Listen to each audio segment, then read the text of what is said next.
This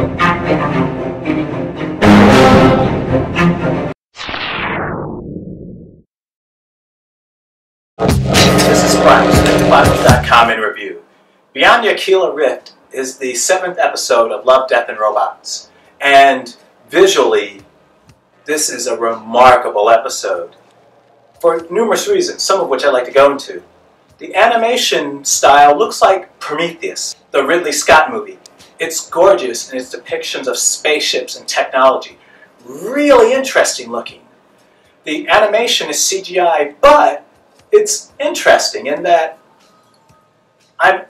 it seems to have, like with the episode The Witness, a light dusting, if you will, of CGI. It's clearly motion capture, but it's hard to tell the line. It blurs a lot with this episode. And the CGI is not overwhelmingly CGI'd, if that makes any sense. So it's visually stunning. There's still a little uncanny valley, oddly enough, particularly in women's faces. Not so much in men, which I'm not sure I understand.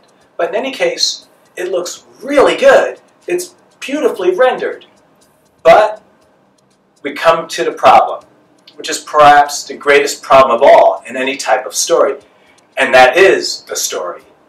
It makes sense, and I'm not going to tell you what it is, watch it yourself, but in any case, the story, for the most part, makes sense, but remember I mentioned narrative thrust in reference to when the yogurt took over? We have a similar issue with this story in that it doesn't really go anywhere.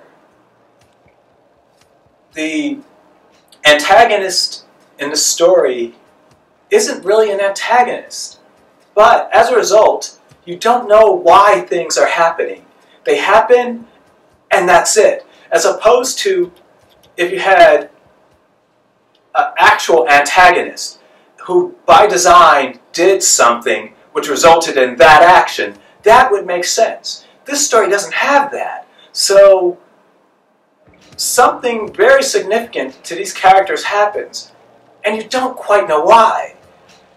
The antagonist, who's more like a protagonist, is actually, at least seems, very kind and sympathetic, which leads to the question, why is all this happening?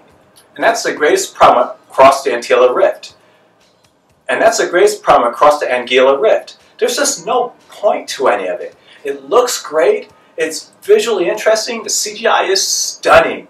And some, not quite the best, but some of the best I've seen anywhere. But the story is weak, and you don't know where it's going, and you don't know why it's going. So it's not a terrible story by any stretch. It's certainly more impactful than when the yogurt took off. But at the same time, it's just not that great. It could have used another rewrite. On the whole, better than yogurt, but not by a lot. Saved mainly by its incredible CGI. And it's worth mentioning that there are 4 people who directed this episode. Looking at the visuals, I think I get it. If only they had the same amount of people working on the story. This is Brian with ScreenFiles.com and Review. Peace.